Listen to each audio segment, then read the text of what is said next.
Punjabi radio USA पेश करता है अज दा दिन सिख इतिहास विच।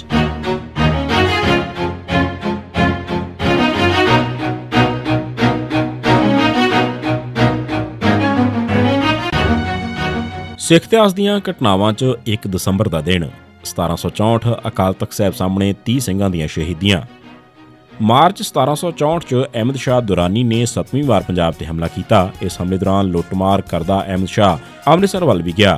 1 ਦਸੰਬਰ 1764 ਨੂੰ ਜਦੋਂ ਉੱਥੇ ਪੁੱਜਾ ਤਾਂ ਸਿਰਫ 30 ਸਿੱਖ ਅਕਾਲ ਤਖਤ ਸਾਹਿਬ ਦੇ ਨਾਲ ਦੇ ਬੁੰਗੇ 'ਚ ਹਾਜ਼ਰ ਸਨ, ਜੋ ਤਖਤ ਸਾਹਿਬ ਅਤੇ ਦਰਬਾਰ ਸਾਹਿਬ ਦੀ ਸੇਵਾ ਸੰਭਾਲ ਵਾਸਤੇ ਮੌਜੂਦ ਸਨ। ਉਸ ਵੇਲੇ ਅਹਿਮਦ ਸ਼ਾਹ ਨਾਲ 30,000 ਫੌਜੀ ਸਨ। ਜਦ ਅਹਿਮਦ ਸ਼ਾਹ ਦੀਆਂ ਫੌਜਾਂ ਨੇ ਦਰਬਾਰ ਸਾਹਿਬ ਵਿੱਚ ਦਾਖਲ ਹੋਣ ਦੀ ਕੋਸ਼ਿਸ਼ ਕੀਤੀ ਤਾਂ ਸਿੱਖਾਂ ਨੇ ਇਹਨਾਂ ਨੂੰ ਰੋਕਿਆ। ਇਹਨਾਂ ਨੇ ਸਿੱਖਾਂ ਨੂੰ ਵੇਖ ਕੇ ਉਹਨਾਂ ਉੱਤੇ ਹਮਲਾ ਕਰ ਦਿੱਤਾ। ਜਰਨੈਲ ਜਥੇਦਾਰ ਗੁਰਬਖਸ਼ ਸਿੰਘ ਦੀ ਅਗਵਾਈ ਹੇਠ 30 ਸਿੱਖ 30,000 ਅਫਗਾਨ ਤੇ ਬਲੋਚ ਫੌਜਾਂ ਨਾਲ ਆਸਾਮੀ ਲੜਾਈ 'ਚ ਜਾਨ ਤੋੜ ਕੇ ਲੜੇ। ਸਾਰੇ 30 ਦੇ 30 ਸਿੰਘ ਸੈਂਕੜੇ ਅਫਗਾਨਾਂ ਤੇ ਬਲੋਚਾਂ ਨੂੰ ਮਾਰਨ ਮਗਰੋਂ ਸ਼ਹੀਦ ਹੋ ਗਏ। 1860 'ਚ ਦਰਬਾਰ ਸਾਹਿਬ ਦਾ ਮੁੱਖ ਦਰਵਾਜ਼ਾ ਅਕਾਲ ਤਖਤ ਸਾਹਿਬ ਤੇ ਥੜਾ ਸਾਹਿਬ ਦੇ ਵਿਚਕਾਰ ਹੋਇਆ ਕਰਦਾ ਸੀ। ਦਰਬਾਰ ਸਾਹਿਬ ਦੀ ਮੁੱਖ ਸੜਕ ਲਾਹੌਰੀ ਦਰਵਾਜ਼ੇ ਤੋਂ ਗੁਰੂ ਕੇ ਮਹਿਲ, ਚੁਰਸਤੀ, ਅਟਾਰੀ, ਦਰਸ਼ਨੀ ਡੋੜੀ ਵੱਲੋਂ ਆਉਂਦੀ ਸੀ। ਜਦ ਅੰਗਰੇਜ਼ਾਂ ਨੇ ਹਾਲ ਗੇਟ ਤੇ ਹਾਲ ਬਾਜ਼ਾਰ ਬਣਾਇਆ ਤੇ ਦਰਬਾਰ ਸਾਹਿਬ ਦੇ ਬਾਹਰ ਚਰਚ ਦੀ ਸ਼ਕਲ ਦਾ ਘੰਟਾ ਘਰ ਉਸਾਰਿਆ ਤਾਂ ਉਹਨਾਂ ਨੇ ਰੇਲਵੇ ਸਟੇਸ਼ਨ ਤੋਂ ਦਰਬਾਰ ਸਾਹਿਬ ਤੱਕ ਇੱਕ ਪੱਕੀ ਸੜਕ ਬਣਾਈ। ਹੌਲੀ ਹੌਲੀ ਇਹ ਰਸਤਾ ਅਸਲ ਜਾਪਣ ਲੱਗ ਪਿਆ ਤੇ ਅੰਗਰੇਜ਼ਾਂ ਨੇ ਇਹ ਸਭ ਕੁਝ ਦਰਬਾਰ ਸਾਹਿਬ ਦੇ ਅਸਲ ਵਿਰਸੇ ਨੂੰ ਖਤਮ ਕਰਨ ਦੇ ਵਾਸਤੇ ਪਹਿਲੇ ਐਕਸ਼ਨ ਵਜੋਂ ਕੀਤਾ ਸੀ। ਮਗਰੋਂ 2004 'ਚ ਸ਼੍ਰੋਮਣੀ ਕਮੇਟੀ ਨੇ ਅਸਲ ਰਸਤੇ ਨੂੰ ਬਿਲਕੁਲ ਹੀ ਬੰਦ ਕਰ ਦਿੱਤਾ ਤੇ ਇਸ ਥਾਂ ਤੇ ਸਿੱਖੀ ਅਸੂਲਾਂ ਦੇ ਉਲਟ ਅਖੰਡ ਪਾਠ ਵਾਸਤੇ ਕਮਰੇ ਬਣਾ ਦਿੱਤੇ ਤੇ ਗੁਰੂ ਸਾਹਿਬ ਦੇ ਯਾਦਗਾਰੀ ਤੇ ਅਸਲ ਰਸਤੇ ਨੂੰ ਬਿਲਕੁਲ ਹੀ ਖਤਮ ਕਰ ਦਿੱਤਾ।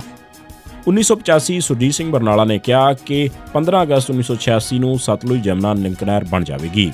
29 ਸਤੰਬਰ 1985 ਦੇ ਦਿਨ ਸੁਰਜੀਤ ਸਿੰਘ ਬਰਨਾਲਾ ਮੁੱਖ ਮੰਤਰੀ ਬਣ ਗਏ। ਉਹਨਾਂ ਨੇ ਅਸੈਂਬਲੀ ਦੇ ਪਹਿਲੇ ਸੈਸ਼ਨ 'ਚ ਹੀ ਇੰਦਰਾ ਗਾਂਧੀ ਨੂੰ ਸ਼ਰਧਾਂਜਲੀ ਭੇਟ ਕੀਤੀ। ਇੱਕ ਵੀ ਅਕਾਲੀ ਨੇ ਇੰਦਰਾ ਗਾਂਧੀ ਵੱਲੋਂ ਕੀਤੀ ਗਈ ਕਾਰਵਾਈ ਵਿਰੁੱਧ ਜ਼ੁਬਾਨ ਨਾ ਖੋਲ੍ਹੀ। ਸੁਰਜੀਤ ਸਿੰਘ ਬਰਨਾਲਾ ਨੇ ਤਾਂ ਜੂਨ 84 ਅਤੇ ਨਵੰਬਰ 4 'ਚ ਸਿੱਖਾਂ ਦੇ ਕਤਲੇਆਮ ਦੀ ਨਿੰਦਾ ਦੇ ਮਤੇ ਵੀ ਪੇਸ਼ ਨਾ ਕੀਤੇ ਤੇ ਨਾ ਹੀ ਸਿੱਖ ਸ਼ਹੀਦਾਂ ਨੂੰ ਸ਼ਰਧਾਂਜਲੀ ਭੇਟ ਕੀਤੀ। ਪੰਜਾਬ ਅਸੈਂਬਲੀ ਦੇ ਇਜਲਾਸ 'ਚ ਸਿਰਫ ਭਾਜਪਾ ਦੇ ਇੱਕ MLA ਨੇ ਇੰਦਰਾ ਗਾਂਧੀ ਦੀ ਭਰਪੂਰ ਨਿੰਦਾ ਕੀਤੀ। ਇਸ ਦੌਰਾਨ ਰਾਜੀਵ ਗਾਂਧੀ ਨੇ ਚੰਡੀਗੜ੍ਹ ਪੰਜਾਬ ਨੂੰ ਦੇਣ ਤੋਂ ਨਾਂਹ ਕਰ ਦਿੱਤੀ। ਇਸ ਦੇ ਬਾਵਜੂਦ 1 ਦਸੰਬਰ 1985 ਦੇ ਦਿਨ ਸੁਰਜੀਤ ਸਿੰਘ ਬਰਨਾਲਾ ਨੇ ਬਿਆਨ ਦਿੱਤਾ ਕਿ ਮੈਂ 15 ਅਗਸਤ 1986 ਤੱਕ ਸਤਲੁਜ ਜਮਨਾ ਲਿੰਕ ਨਹਿਰ ਬਣਾ ਕੇ ਹਰਿਆਣੇ ਨੂੰ ਪਾਣੀ ਦੇ ਦੇਵਾਂਗਾ। 1 ਦਸੰਬਰ 1985 ਦੇ ਦਿਨ ਪੰਜਾਬ ਪੁਲਿਸ ਨੇ ਜਗਤਾਰ ਸਿੰਘ ਵਾਸੀ ਫਿਰੋਜ਼ਪੁਰ ਨੂੰ ਇੱਕ ਨਕਲੀ ਮੁਕਾਬਲੇ ਸ਼ਹੀਦ ਕੀਤਾ। ਨਵੰਬਰ 1986 'ਚ ਫਿਰਕੂ ਲੋਕਾਂ ਨੇ ਪੰਜਾਬ, ਦਿੱਲੀ, ਹਰਿਆਣਾ, UP ਤੇ ਹੋਰ ਸੂਬਿਆਂ 'ਚ ਸਿੱਖਾਂ ਉੱਤੇ ਕਈ ਵਾਰ ਹਮਲੇ ਕੀਤੇ ਤੇ ਉਹਨਾਂ ਦੀਆਂ ਜਾਇਦਾਦਾਂ ਨੂੰ ਅੱਗਾਂ ਲਾਈਆਂ। ਇਹ ਹਮਲੇ ਦਸੰਬਰ 'ਚ ਵੀ ਜਾਰੀ ਰਹੇ। 1 ਦਸੰਬਰ 1986 ਦੇ ਦਿਨ ਪੰਜਾਬ ਬੰਦ ਦੇ ਨਾਂ ਤੇ ਫਿਰਕੂਆਂ ਨੇ ਦਸੂਹਾ, ਜਲੰਧਰ ਤੇ ਹੋਰ ਇਲਾਕਿਆਂ 'ਚ ਗੁੰਡਾਗਰਦੀ ਕੀਤੀ। ਇਸੇ ਦਿਨ BSF ਦੇ ਸਿਪਾਹੀ ਜਤਿੰਦਰ ਸਿੰਘ ਨੂੰ ਬਟਾਲਾ 'ਚ ਅਸ਼ਵਨੀ ਸੇਖੜੀ ਕਾਂਗਰਸੀ MLA ਦੀ ਕੋਠੀ ਨੇੜੇ ਗੋਲੀ ਮਾਰ ਕੇ ਮਾਰ ਦਿੱਤਾ ਗਿਆ। 2003 ਸਰਦਾਰ ਪ੍ਰਕਾਸ਼ ਸਿੰਘ ਬਾਦਲ ਤੇ ਸਰਦਾਰ ਸੁਖਬੀਰ ਸਿੰਘ ਬਾਦਲ ਨੂੰ ਭ੍ਰਿਸ਼ਟਾਚਾਰ ਦੇ ਕੇਸ ਤਹਿਤ ਗ੍ਰਿਫਤਾਰ ਕੀਤਾ ਗਿਆ। ਕੈਪਟਨ ਅਮਰਿੰਦਰ ਸਿੰਘ ਨੇ ਮੁੱਖ ਮੰਤਰੀ ਬਣਨ ਮਗਰੋਂ ਸਰਦਾਰ ਪ੍ਰਕਾਸ਼ ਸਿੰਘ ਬਾਦਲ ਨੂੰ ਇੱਕ ਵਾਰ ਜੇਲ੍ਹ ਭੇਜਣ ਦਾ ਇਰਾਦਾ ਕੀਤਾ ਹੋਇਆ ਸੀ।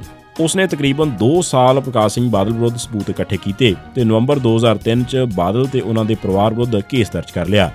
ਕਾਫੀ ਦੇਰ ਦੀ ਲੁਕਣ ਮੀਟੀ ਤੋਂ ਬਾਅਦ 1 ਦਸੰਬਰ 2003 ਦੇ ਦਿਨ ਰੋਪੜ ਅਦਾਲਤ ਨੇ ਸਰਦਾਰ ਪ੍ਰਕਾਸ਼ ਸਿੰਘ ਬਾਦਲ ਤੇ ਸਰਦਾਰ ਸੁਖਬੀਰ ਸਿੰਘ ਬਾਦਲ ਨੂੰ ਤਲਬ ਕੀਤਾ ਤੇ ਦੋਵਾਂ ਦਾ 13 ਦਿਨਾਂ ਦਾ ਜੁਡੀਸ਼ੀਅਲ ਰਿਮਾਂਡ ਦੇ ਦਿੱਤਾ।